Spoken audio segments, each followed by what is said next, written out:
This is Amit Dubey, working as a manufacturing chemist in Olam Agro India Private Limited. Today I will discuss about steam consumption, the most important topic in our sugar industry. So without wasting our time, let's start. First we will calculate the total juice, how much juice enter in that individual body. Suppose we have crushing capacity of plant 3500 TCD. Now we will calculate in per hour. This is 145.84 per hour. Now mj percent cane is 112, sj percent cane is 125%, and cj percent cane is 115% cane. According to that, we will calculate the total quantity of mj. It is 163. Sulfited juice, it is 182.3, and clear juice, it is 167.7 metric ton per hour. Now the formula here we will see. This is the vapor bleeding diagram of a factory. This is our first body. This is first body. Here is exhaust. And the vapor goes for SJ first heating and clear juice first heating. The remaining vapor go to the second body, and from second body there is sulfited juice and pan. Now for third body for SJ first heating. For fourth body the vapor goes for RJ heating, and by fifth body the vapor goes for vapor line juice heater. Remaining vapor going to the condenser. Now the most important formula for calculate individual heat required for an individual body.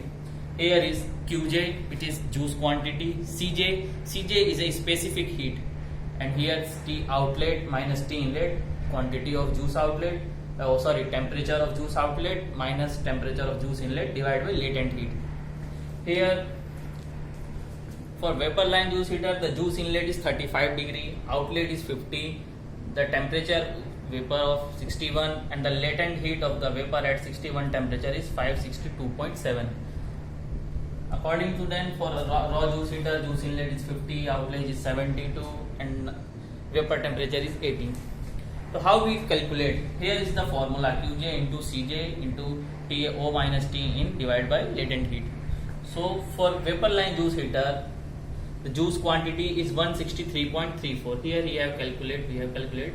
Mj will go into the vapor line juice heater. The juice quantity is 163.34. Here is Cj is 0.9. We have written this. T outlet.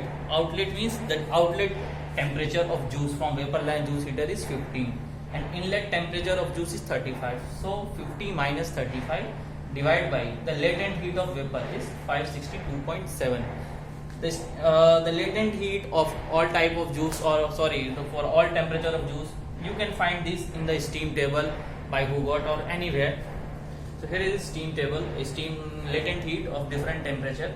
For 61 it is here, for 80 this is, for 92 534, for 101. According to that we will calculate vapor line juice heater, raw juice heater, sulfited juice first heating, sulfited juice second.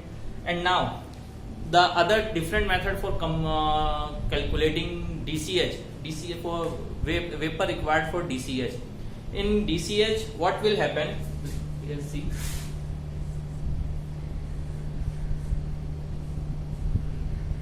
Here is juice in, juice out. Here is steam. So when juice enter, steam enter, juice heat, and now juice out. So there is a different method for calculating this vapor required. In this we will calculate the excess heat or excess juice, because when juice enter and when steam enter, they both mixed, and then this will that will out. So we will calculate the excess heat in that juice outlet. So here the formula is Qj into Cj into delta T, and Qj into Cj into delta T. For juice here is for juice inlet. So in juice inlet there is juice and plus steam, and for outlet this is mixture. So Qj is 182.3. Here we have calculated sulfited juice. So 182.3, here is specific heat 0.9, and delta T 88. 88 means juice inlet temperature. Now plus it is 642 total heat into x. X is the vapor required or the vapor entered into the juice. The 642 into x is come from Q into ml formula. Now is equal to, it will equal to 182.3 plus x. X means because when juice will out, there will be the juice outlet is the equal of steam plus inlet juice. So here 182.3 plus steam into 0.9 into 102. 102 is juice outlet temperature. Now this will come x is equal to 4.17. It is the vapor required. Likely we will calculate for clear juice. It will come 1.65. Now we have calculated individual heat required for individual body. Now we will calculate heat required for pan. Here we have 3.5 masket boiling steam. There A, A1, B and C. The masking percent Kn is 28 for A, A1 is 8% Kn, B is 12% Kn and C in 8% Kn. By 145 of crushing per hour, we can calculate per hour quantity of masket. At 145 metric ton per hour, the 28% of a masket will come 14.6 and A1 is 11.6, B is 17.4 and C is 11.6. Now here the formula K into M into bricks of masket minus bricks of feed material.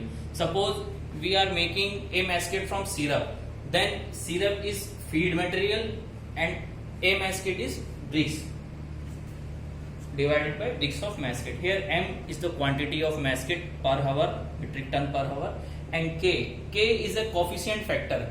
We will take 1.5 for each calculation. Now we will calculate the heat required for a masket. It will come 20.3, like 1.5 into, this is coefficient factor, 40.6 it is masket quantity per hour in metric ton, and here 90 is a masket bricks, means outlet bricks, and 60 is syrup bricks, means feed material bricks or in bricks. Here then 19 minus 60 divided by 19 and the value will come 20.3. Likewise we can calculate for A1, for B, for C the values. I will not calculate because it will take so much time and that we don't have, everyone don't have so much time. Now friends, we have calculated vapor line juice heater heat required. This is 3.92 metric ton per hour. For raw juice 5.86, SJ1 3.98, SJ2 3.04, clear juice, syrup and pan. Now we will combine all that. Stop that.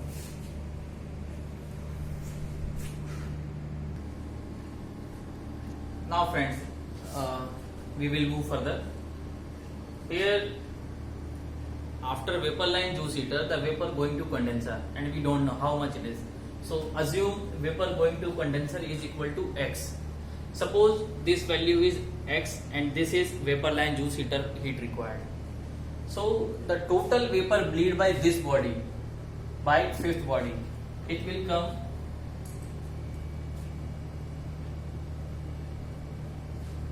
come we don't know what is this, so this is X plus here what is 3.92. According to this, like this, we will calculate vapor bleed by fourth effect. By fourth effect, the total vapor bleed is by vapor bleed by this effect and this. So this is vapor bleed by fourth effect is X plus 3.92 plus here 5.86. Now vapor bleed by third effect by the vapor bleed by this body plus vapor bleed for SJ.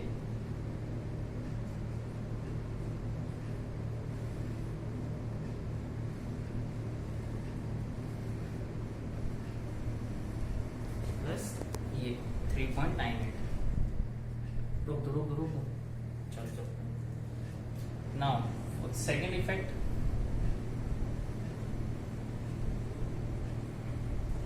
write this is at the same.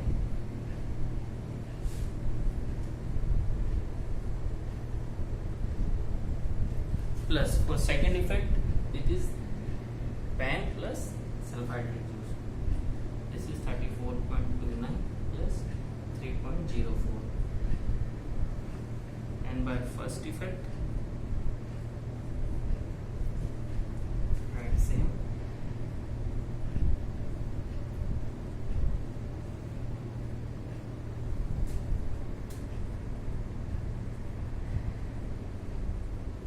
Plus vapor bleed by for SJ and clear juice. 1.65 plus 4.17. Now we will add all this.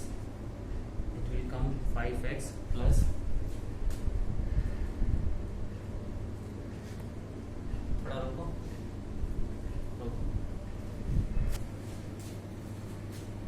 Now friends, we have calculated by individual body vapor bleed. By fifth body, it is vapor going to condenser X plus 3.92. By fourth body, this plus 5.86. By third body, this plus 3.98.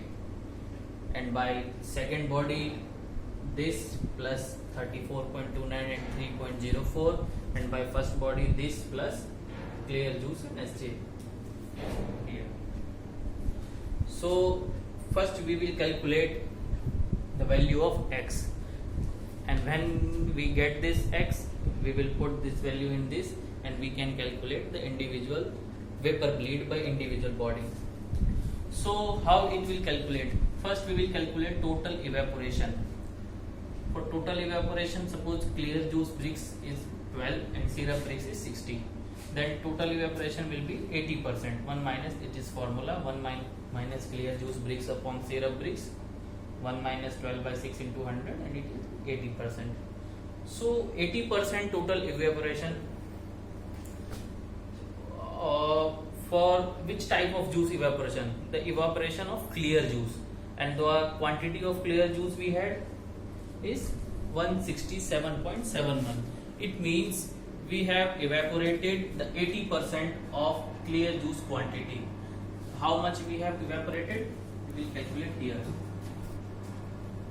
The 80% of clear juice quantity, it is 134.17. Now this 134.17 is equal to the total vapor bleed by all bodies, by fifth body, fourth body, third body, second body and first body.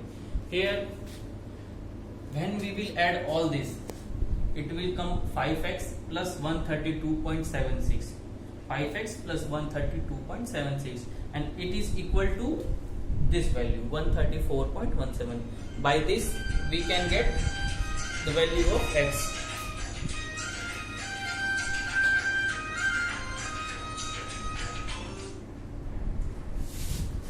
So when we put the value of X, we will get the vapor bleed by fifth effect, it is 4.2.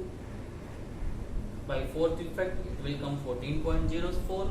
By second effect, it will come 51.37. By first effect, it will come 57.19. Okay. Then vapor bleed by first effect. Here, first effect. Whatever vapor will come, the vapor will out. So we want to calculate whatever vapor has come. So this will come 57.19. Here we will take some extra vapor, like for melter, for sulfur melting and for pan washing. Let's take this is 3 ton per hour. Then it will come 60 ton. So the total 60 ton vapor we are consuming per hour. So how much steam percent gain is? 60 upon the 145, it is 41.38.